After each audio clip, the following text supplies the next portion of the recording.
I flip the pages of my life, every line that I write as I make history. You could see me, you could see me, you could see me, yeah. Cause my life is an open book, oh. My life is an open book, oh. My life is an open book as I make history. You could see me, yeah. Hey loves, thank you so much for having me. You know I'm always excited to join you in your homes, wherever you may be tuning into Open Book. You know, I'm your girl Khadija, coming to you with love. And as usual, I'm going to be telling you what's pumping inside gospel entertainment. We're going to be showing you how we do it. You know, this is how we do it segment. Our chat room discussion is like that. It's going to be very exciting. You don't want to miss it. The centerfold is going to open on the intellect. That is the gentleman who is responsible for the Open Book theme song, and he too is going to be in the spotlight. Why? Because he made it #1 on iTunes for Trinidad and Tobago. Stay with us, we'll be right back inside What's Pumping. Ask me, say Khadija, what's pumping? Well, it is a high sea of fashion. Dow Creation presents Paparazzi. June 29th, you have to dress up in your best. I mean, your best of the best, because it's going to be about pictures, cameras, red carpet action. It's going to be a really tremendous affair aboard the Coral Vision. So stay tuned to Open Book for further information on ticket venues and ticket price. We'll be right back inside the Is Like That segment.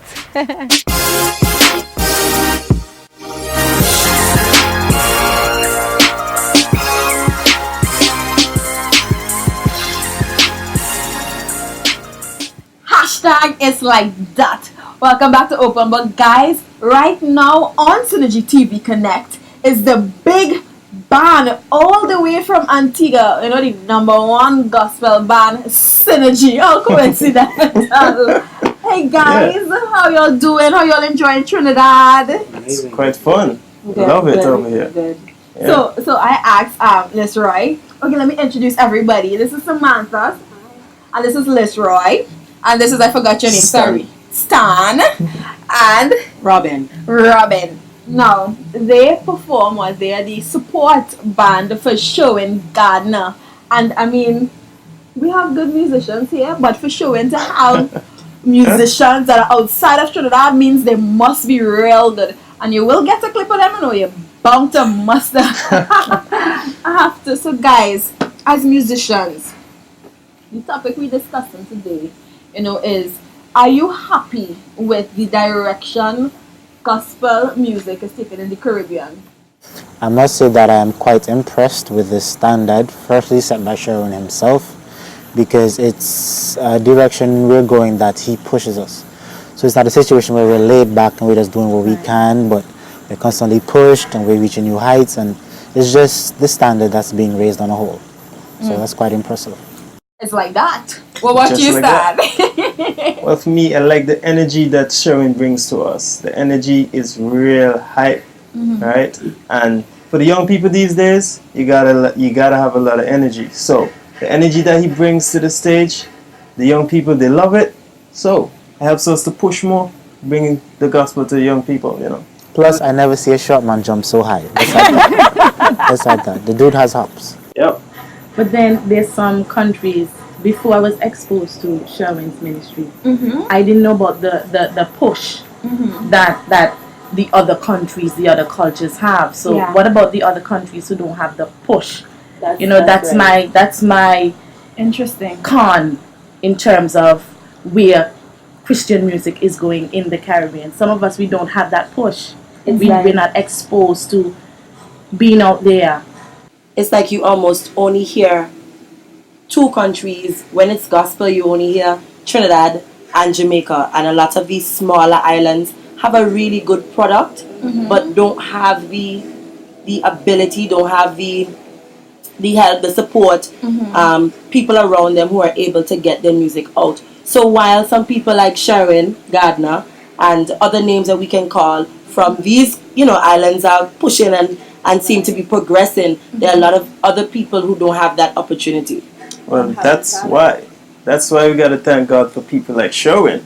So then the gospel is going to reach, the nations that don't have that push. But Going to get the push. what about the people from, let's say, Dominica, who don't have Sharon Gardner there to help them to bring out their talents?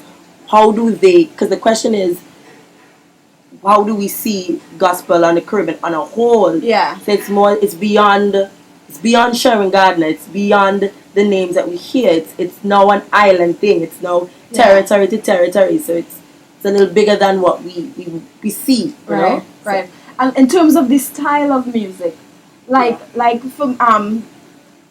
me, I've heard even Sharon say that quite often young people get caught up in the hype and forget that even though they're singing gospel dancehall or gospel reggae, that the message needs to be clear.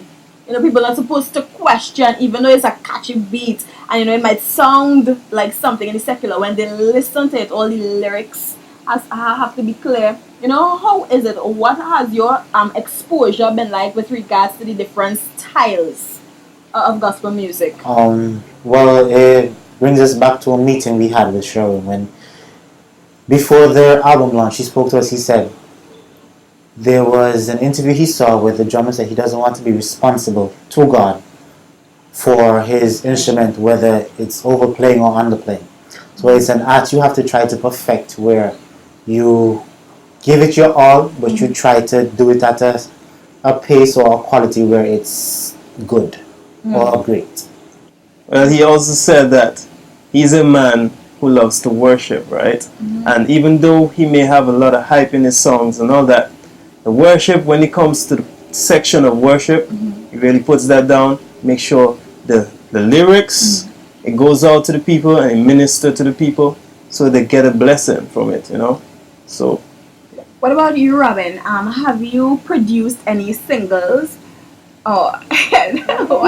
Yes. So tell us about that. Tell us about, the style of music you prefer, or, I don't think I have a preference of a style of music. I'm a worship leader in my church. I'm I don't want to say well known enough, but I worship lead in other churches. So a lot of people see me singing that type of, but it's not a preference or anything like that.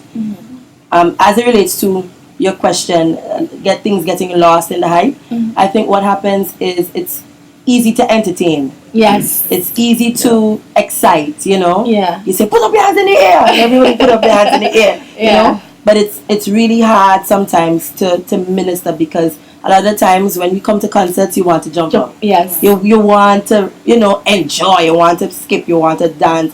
And so sometimes people just give the people what they think they want as opposed to what they need.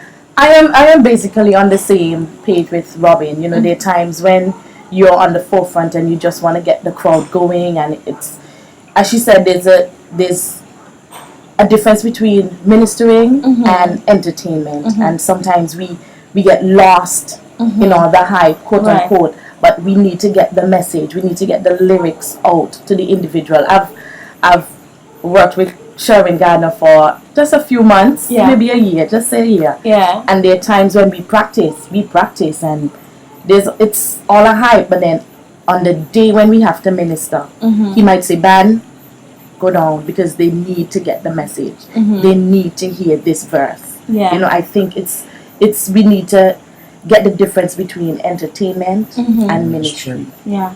And ministry. Yeah. Guys like DJ Nicholas and Prodigal Son, like personally, I follow those guys on Twitter. So when I'm unclear on the lyrics, I will tweet them. What comes after this? Like just some day ago, I tweeted Prodigal Son. Welcome to what? Where worship and attitude, style, and what? Yeah, because and they would send back, because when I sing, especially gospel music, I like to know what I am singing. Yeah, that's true. I don't just want to, get carried away with the hype. So in terms of dancehall and let's juxtapose dancehall and contemporary. How is it accepted in Antigua, where you are from? They love it. A lot. They accept it. Yes. Pronto. Not all. Not all everybody. age groups. Okay. Not all age groups. It's like the younger people, they like hip hop and dancehall and soca a lot. The older group will more deal with the contemporary and stuff like that. Which is understandable because Yeah, they young can't people jump love as hype. high. So what about in church? You all perform, you know, the modern in church and it's accepted there. Yeah, they tend to mix it up at times. So it's fun. It adds to the fun. Yeah. Guys, You gotta thank be you the so old much. school. No Thank you problem. so much for, being with us. Welcome to Trinidad again. Thank I you, know you went to the Thank beach you. today. Yes, we Yes, went and to you had Morocco. doubles. We didn't have bacon doubles fry, today, but we had bacon bacon shark. shark, and Yes, it was It was awesome. It's like that. We have to balance the thing and make sure the message is very clear and pronounced is the music. So on 4 we're going to say hashtag is like that. 3, 4. Hashtag it's like that.